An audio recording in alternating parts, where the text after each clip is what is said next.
Have you ever wanted to make sports designs but don't know where to start? Well, in this video, I am going to break down layer by layer how I created this match day concept for Nico against Newcastle. Before you start your design, you need to make sure you've got your images, so get them off Google. You can go on their social media, like the players' social media, get their images, blah, blah, blah, because once you've got the images, you know what you're working with. But when I started this design, I used the background first. So it was literally just a picture of St James's Park. What I like to do, I don't know if anyone has caught on to it, but there's games where players could be playing at, 3 in the afternoon, but someone who's made the matchday design and the sky will be dark. I like to make it so whatever time it is, the actual surroundings in the design is matching with the time frame. It's only very small. It's a very small thing and very minor, but I feel like it just works a little better. And then, so at the beginning, started off Newcastle, St James's Park Stadium, little background. I've added a little blur to a little lens blur, a little bit of levels and curves just to mess around with it, get a bit more of the shadows and the highlights out. And then I've added a little shadow in the bottom left corner, a few little lights on the actual, the lights, just to add a little bit more depth into the background. Then I've added the colour balance layer where I've just made it so it's a little bit more blue. Obviously, Nico plays for Man City, so you're going to want it to be a bit more blue. Then I've added some text, just as his name, Nico, set it to overlay, and then I've faded the bottom of it. Then we've actually got the cutout. With this image in particular, people that have got curly hair or braids, you might think it's a little bit difficult to cut out. What I like to do is I like to use the quick selection tool, and then if you come down over here to the little arrow, you click cloud, right? So when you click cloud rather than device, it's a lot more detailed in the actual selection of the subject. So you do that. Once you've done that, you'll be able to decontaminate the colours. So press decontaminate colours, but don't set it so it's 100% decontaminated. Do it so it's around, it always depends on the image really, but I like to mess around with it around 50% to maybe 70%, because otherwise it just looks, you can tell by the hair, and then depending on what the hair is, if it's long hair, you might want to refine the hair as well, but it all depends on, the hair that you're actually working with. So with Nico's cutout to begin with, you can tell the hair's a little bit funny. So this was the actual image, and then when I decontaminated the colours on the hair, it just looked a bit off. So I cut him out, and then I cut out the hair as well, so it was separate. But then I added a little dark layer, a little solid colour layer over the hair, just to make it black. And then I made it a little bit darker, use curves and use exposure just to make the hair darker, just so it blends a bit more, because the actual image that he's in, he's got the UCL background because it's one of them photo shoots. When it wants to load, you might be able to see. There you go, like that. So, like I said, I think it was just a bit easier if you've done that. That's all it is with the cutout. Then for the retouching on the player, I've started off with a gradient overlay. So I've just added that onto the skin, just to make the skin pop a little bit more.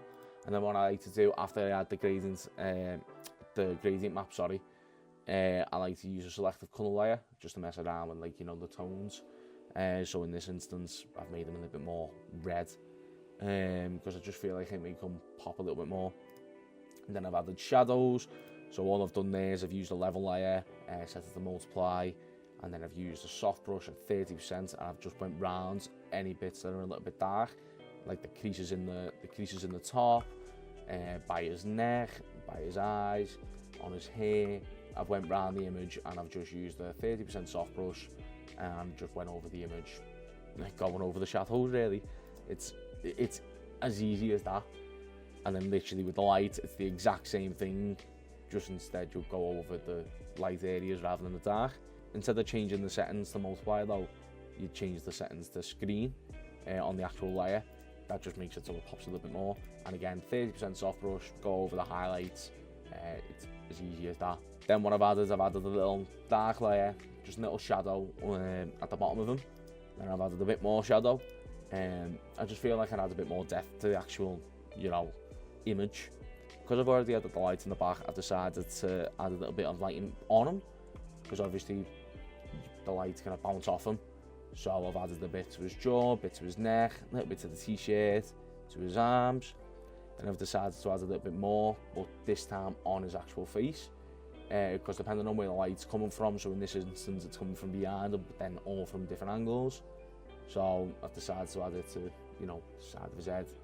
Then I've added a bit more to his top, because obviously, like I said, it's behind him, he's going to get light on his top.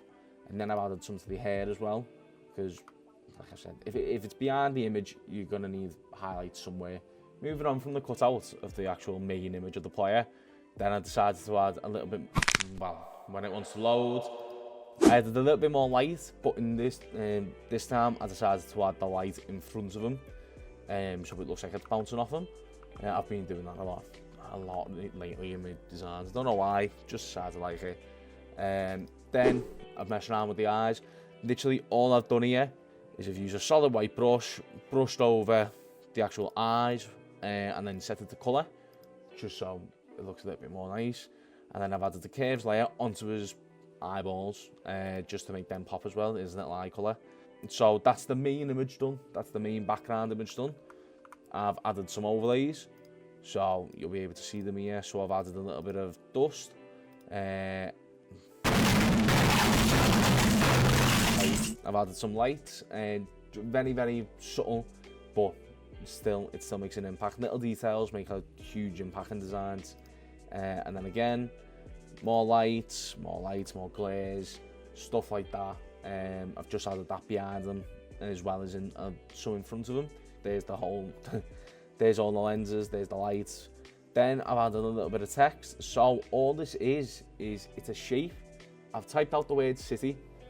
I've crossed it off, so there's a shape, so it's like a little triangle, right? And then I've put city, angled it, and I've lined it up so it's perfectly, like, you know, it looks like it's coming from it. So it's it's another very small detail, but it still makes the image pop a little bit more. Then I've decided to clip and mask a picture of the stadium. This is where I'm going to add the player with the ball at his feet, just to give it a bit more realistic look. I've also added the player to that image already. Got rid of that. And then, so with the cutout of the players that have the ball at the feet, what you want to do is you want to have the cutout of the player alone itself, but you also want to cut out the grass, which is what I've done here. You want to cut out the grass from the original image, because then when you match it up, it's perfect. Yeah, so if I turned off the grass here, it looks sound, don't get me wrong, because I've had a blend, it looks a little bit funny, but it looks okay. But when you add the grass from the original image, it just blends more, and then you get the shadowing on the feet and the floor already as it is. Don't get me wrong, you still need to add more to it, but it adds a bit more realism to it. Then I've added a little bit of curves layer in the background, more colour balance, it's the exact same colour balance settings as the previous background, just to make sure it's matching. And then I've added a little bit of shadow as well. Then with the text, like I said, I added the city text. I decided to duplicate the layer, but this time it was just a stroke, and I've blended it a little bit just behind the cutout of them, with them on the ball. I've added a little bit of light, a little bit of shadow, see in the background, like I said. Then we've actually got the cutout of the image. This time the hair wasn't too bad. It was actually pretty simple. Again, just like I said before, go around the image with a soft brush after you decontaminated the colours. It just makes it a lot easier. Makes the image look a lot cleaner. Rather than having it loads of scuffed, it just looks smoother. See, you go around the boots, go around the legs. See, I haven't went round enough on the ball. I know it's very minor, but it just makes the design look a little bit cleaner. Once I've cut out the player, I've used a selective colour layer just to try and match the shirt colour. So the action image to the background image, I wanted to match the shirt colour just because it makes it look a lot nicer rather than having two different coloured shirts. I know it's the same colour shirt in general, but depending on the lighting of the images, it can look different. So you just want to try and match it as much as you can. no matter if it's a red shirt, black, green, yellow, purple, could be anything. You just want to try and get the colour tone as close as you can. You're not going to get it perfect, but just try and get it as close as you can. Then it's the exact same retouching method done before. It's the gradient map on the skin, selective colour. I wanted it to pop a little bit more, but then they also needed to be the same tone as well. So I needed to match that up. So the settings on this image for the selective colour layer would have been different to the other one, because the lighting in the images and all stuff like that are different. But then the shadows, add on the shadows, the highlights, they're all the same. It's the 30% soft brush, literally just go over the shadows, go over the highlights, and that's it. Then I've added a little bit more lighting this time. It's a hue and saturation layer. All I've done with adding the lighting in the back, I've set the opacity to 75%, and I've just added the lightness up. So some people might use a solid white layer, but I like to use a hue and saturation layer. Then all I've done, I've used a soft brush again. The opacity's on 100, but the flow is on 30%. It just means I'll be able to go around the image a lot smoother. So yeah, that's literally all it is. And then I forgot to mention, while I added the lighting, I added the foot shadows as well, so you can tell underneath the ball it looks a little bit more, see, right there. Then I've added another shadow just in front of him, a little bit more shadow on the legs and the ball this time. Again, the light, but this time in front of the layer. So what I do is I'll use a soft brush, 30% opacity, but I'll use around 30 to 40% flow, and I'll start with the pen tool very, very small, and just click, click, click. But as I click, more and more, the pen gets bigger and bigger. It adds like a lens blur, like a lens glow, rather than having the file one on Pinterest with the quality being low. It does the exact same job. Then I've added the same overlays that I added in the background. It was time for the info after that. With the info, literally all I've done, I've added a box, set a little gradient to it, tried to add the gradient matching with the kit colour. Added some shadows and some highlights. So I've added a little black shadow at the bottom, and then a little white glow at the top. With the actual box, just to give it a bit more depth. Then after that, badges, exact same thing, just make sure the sizes are the same, and then I've added the shadow on each badge. You can see it on the Newcastle badge. I've added a little shadow there, and then I've added one on the Man City badge as well. A bit of text, says versus, it's all you need, nice and simple. Then text doesn't need to say much, as long as it's got the kick-off time and the actual stadium. That's all you need. You don't need to add the team's names since you've already had the badges. You can do if you want, but there's no need for it. And then I like to add the date sometimes on the designs as well. So that's what I've done in this instance. I've put the stadium, put the date, put the time. That's it. That's all that's needed. Then I've added some CC, which is just colour correction. So yeah, so it just makes it pop out a little bit more blues, stuff like that. And then after that, added some colour lookups, and that was it. Sometimes in my design I do like to add a little bit of camera raw filter, but if you want to see like some of the camera raw filter settings, just let me know in the comments and I'll make another video on that. But yeah, that's literally all it is. Just when you're making designs, just have fun with it. It's not something that everyone's meant to be good at straight away.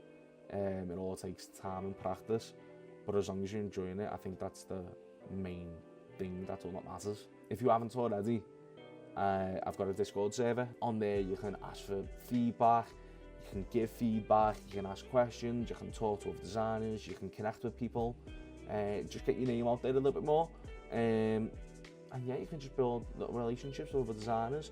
You can get tips, tricks, all stuff like that, different methods, because everyone uses different methods. I'm more than positive there's some people that might use the methods I use, but then there's other people that don't use my methods either. But yeah, so if you're not following me on Instagram, make sure to follow me on Instagram, as well as my TikTok, both KW logos. I'll put my link tree in the description so you can get your Discord, etc., all stuff like that. If you've got any questions, feel free to contact me. email, Instagram, Discord, whatever floats your boat. And yeah, if whatever you want to see next, just let me know and then we'll get it sorted. I appreciate you for watching. Thank you very much.